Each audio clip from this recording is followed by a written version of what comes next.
73 साल के डॉक्टर साहब के पास एक लड़की का वीडियो कॉल आता है। जैसे ही वो वीडियो कॉल आता है तुरंत डॉक्टर साहब रिसीव करते हैं।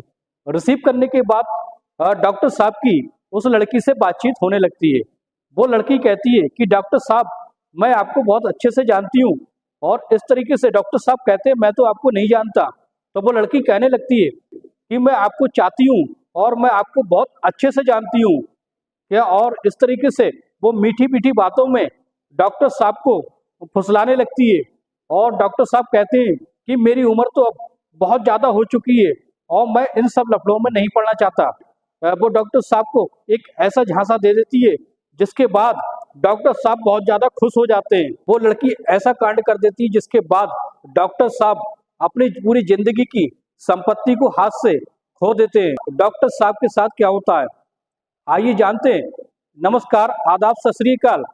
क्राइम स्टोरी में आपका स्वागत है। मैं अफसार सिद्दीकी। अगर आपने हमारे चैनल को सब्सक्राइब नहीं किया तो सब्सक्राइब जरूर कर लें ताकि हमारा मोटिवेशन बना रहे।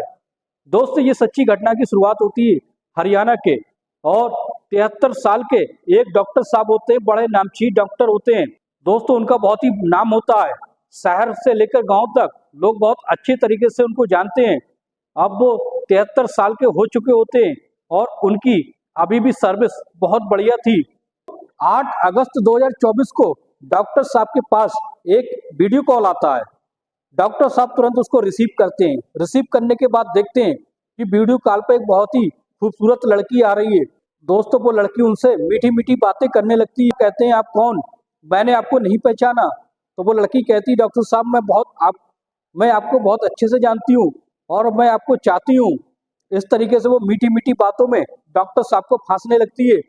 दोस्तों, डॉक्टर साहब कहते हैं कि मेरी उम्र अब बहुत ज़्यादा हो चुकी है और मैं इन सारे कर्मों से दूर हूँ। मैं कभी लड़की के बारे में सोचता भी नहीं।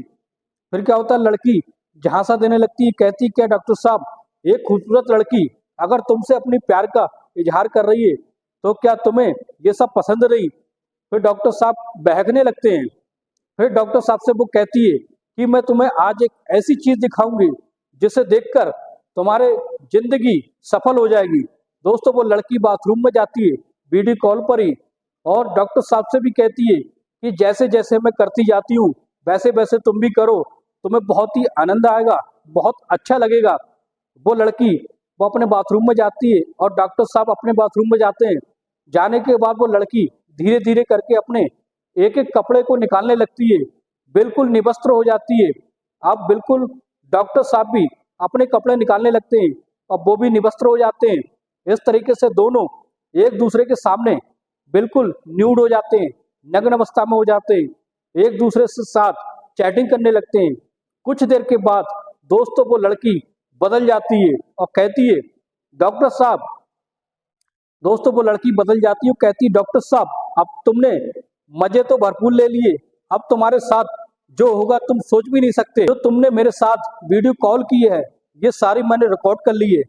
वो लड़की पैसों की डिमांड करने लगती है और कहती है अगर तुमने मुझे पैसा नहीं दिया तो ये वीडियो मैं सोशल मीडिया पर अपलोड कर दूंगी, यूट्यूब पर अपलोड कर दूंगी, जिससे तुम्हारी जो इज्जत है, रेपुटेशन है, जो बहुत ही अच्छे और काबिल डॉक्टर हो, तुम्हारी रेपुटेशन खराब हो जाएगी।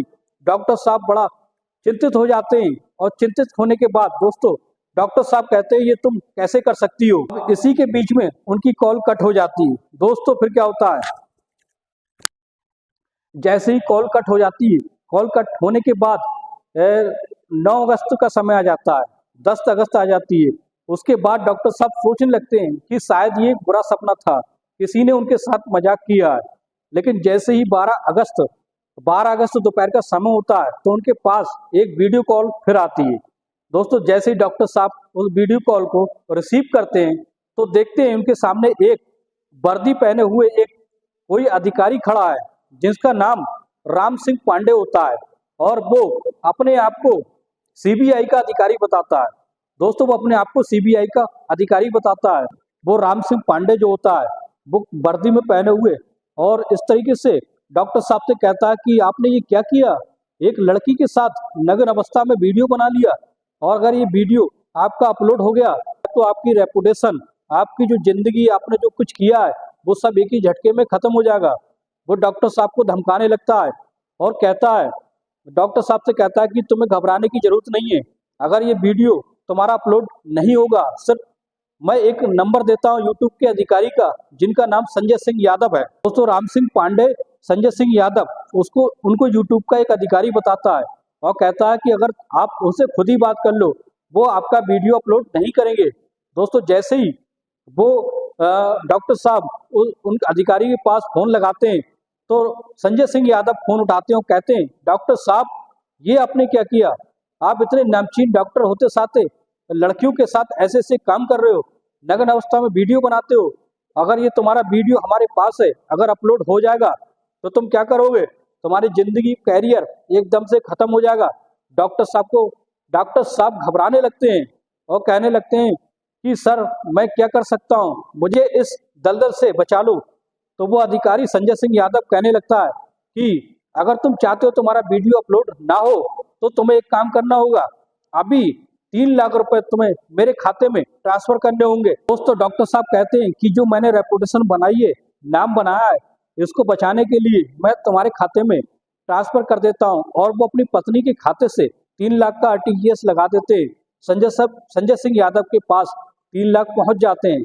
जैसे ही 3 लाख पहुंच जाते हैं, पहुंचने के बाद दोस्तों फिर उनका कॉल आता है और कहते हैं कि 3 लाख तो ये वीडियो अपलोड ना हो इसलिए, अगर आप चाहते हैं कि ये वीडियो बिल्कुल डिलीट हो जाए, यानी ये वीडियो जब तक रहेगी तब तक आपको दिक्कत देगी।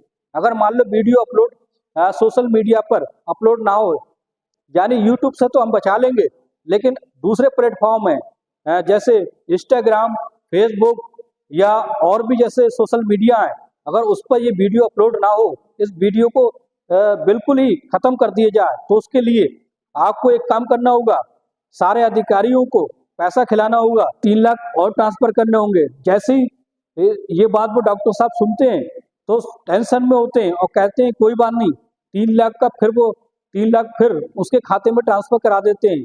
अब क्या होता है दोस्तों, फिर उनकी कॉल पर बातचीत होने लगती है।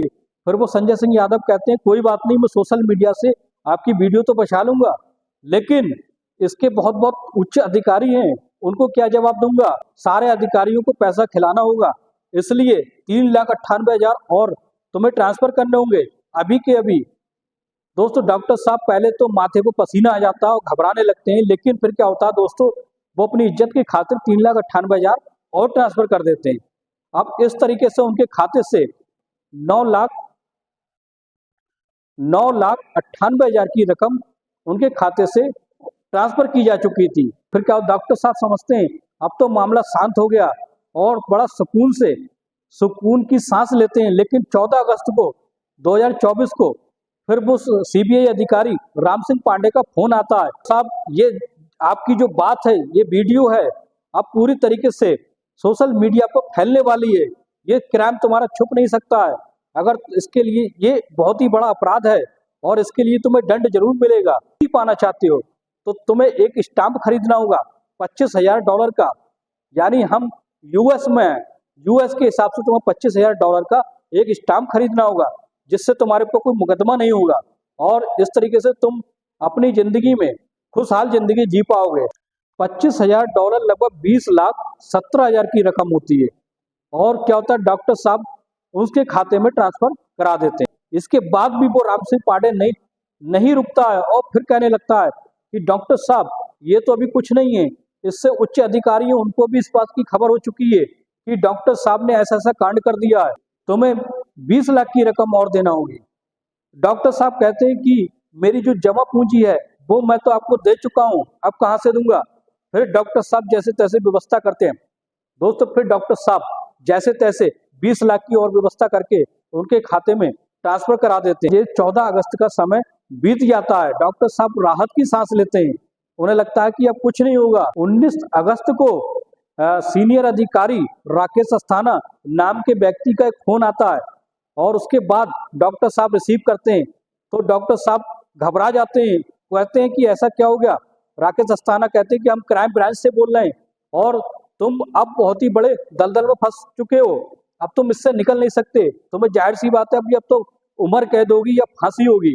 तो डॉक्टर साहब कहते हैं, घबराते हुए कहते हैं कि ऐसी क्या बात हो गई? तो वो राकेश अस्थाना कहते हैं जिस लड़की के साथ तुमने न्यूड वीडियो बनाई थी, उस लड़की ने आत्महत्या कर ली है और एक नोट तुम्हारे नाम पर छोड़ गई है जिसमें तुम्हारा नाम लिखा गया है। अगर तुम चाहते हो कि ये सब सेटलमेंट हो जाए तो फांसी होगी या उम्र कैद की सजा होगी। जब सारे लोग, सारी जनता तुम्हारे बारे में ऐसा सोचेगी तो तुम पर थू-थू होने लगेगी। अब क्या होता है दोस्तों, डॉक्टर साहब थर-थर कांपने लगते हैं और कहते हैं कि मुझे उस अधिकारी से कहते हैं, राकेश अस्थाना से कहते हैं कि मुझे इस दलदल से फंसने से बचा लो, तुम जो चाहोगे मैं करने के तैयार हूँ। 1 लाख में सेटलमेंट हो जाएगा। जो लड़की मरी है उस लड़की के घर वालों से मेरी बातचीत हो चुकी है और मेरी 30 लाख में बात हो चुकी है। 30 लाख में सब कुछ सेटलमेंट हो जाएगा और तुम अपनी जिंदगी में राहत की सांस ले सकोगे। डॉक्टर साहब कहते हैं कोई बात नहीं, मैं कहीं से भी 30 लाख का जुगाड़ करता हूँ। अब तुम ऐसा करो, 30 लाख की व्यवस्था मैं कर लेता हूँ। उस लड़की के घर वालों को 30 लाख, लड़की के नाम पर वो 30 लाख ट्रांसफर कर देते हैं। दोस्तों अब क्या होता है, डॉक्टर साहब की जिंदगी नरक बन चुकी थी। डॉक्टर साहब सोचते मैं करूं तो क्या करूं। जब 30 लाख की रकम ट्रांसफर हो जाती है तो कुछ राहत की सांस लेते हैं। इतना लूटने के बाद भी, उन फ्रॉड ने लूटने के बाद भी वो बाज नहीं आ रहे थे। 27 अगस्त 2024 को फिर एक कॉल आता है और फिर डॉक्टर साहब से डिमांड रखी जाती है कि जज साहब, ये फैसला जो है वो जज साहब के अंडर में पहुंच चुका है। अगर तुम चाहते हो, जज साहब को सेटलमेंट करना चाहते हो, तो जज के नाम पर बोलने लगता है और कहता है कि मैं जज बोल रहा हूँ। अगर तुम चाहते हो, अगर ये मुकदमा जो है वो यहीं के यहीं खत्म हो जाए, अदालत में ना हो, तुम्हें कोई फांसी की सजा ना हो, इसलिए तुम्हें 15-15 लाख 2 बार में ट्रांसफर करना होंगे। 15 लाख तो ये अदालत की फीस है, यानी जज साहब अपनी फीस बताते हैं कि ये मेरी फीस है 15 लाख और 15 लाख उन अधिकारियों की जिनसे मिलकर मुझे सेटलमेंट करना है।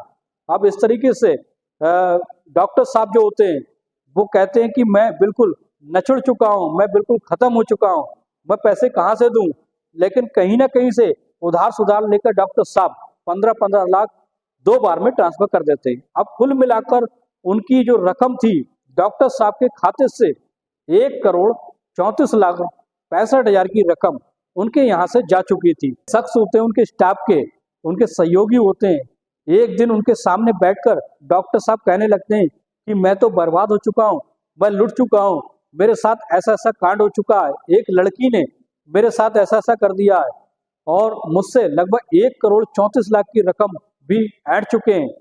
दोस्तों फिर क्या होता है, वो जैसे ही उसके सहयोगी सुनते हैं डॉक्टर साहब को, कहते हैं कि ये तुमने क्या किया, वो तो फ्रॉड है, तुम क्या पढ़ते नहीं हो, अखबारों में ऑनलाइन मैसेज आते हैं, अखबारों में इस तरह के एडवर्टाइज आते हैं और उनके चंगुल में तुम फंसकर तुमने अपनी जिंदगी खराब कर ली और 1,34,00,000 की रकम जो तुम्हारी जिंदगी भर की जमा पूंजी थी वो सारी की सारी तुमने उन फ्रॉड लोगों को दे दी।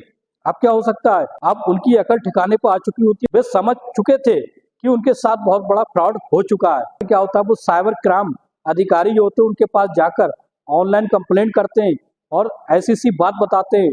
तभी पुलिस जो होती है, वहाँ के साइबर क्राइम अधिकारी होते हैं, वो हरकत में आते हैं और फिर एक महिला और एक आदमी को गिरफ्तार किया जाता है। उस महिला का एक बच्चा भी होता है। दोस्तों जैसे गिरफ्तार करके जज साहब के सामने पेश किया जाता है और कहा जाता है कि इन्होंने इस तरीके से डॉक्टर साहब से पैसे लूटे, कि ने इनका एमएमएस बनाया था जिससे डॉक्टर साहब को लूटा है और जो आदमी, उसका जो आदमी था वो जज साहब बनकर लाखों रुपए लूट रहा था। जज साहब ने कहा कि इन दोनों को जमानत नहीं मिल सकती, इनके साथ कठोर से कठोर सजा, इनको कठोर से कठोर सजा मिलनी चाहिए। वो लड़की होती है, जो उसकी पत्नी होती है, वो महिला, वो जमानत के लिए कहने लगती है तो जज साहब कहते हैं नहीं, अगर तुम बाहर जाओगी तो फिर ना फिर किसी ना किसी के साथ कांड करोगी। अब तो ऐसा लगता है कि उन्हें बड़ी कठोर से कठोर सजा दी जाएगी। तो दोस्तों ऐसा ही होना चाहिए, इन लोगों के साथ, किसी की जिंदगी के साथ खिलवाड़ करने का यही नतीजा होना चाहिए।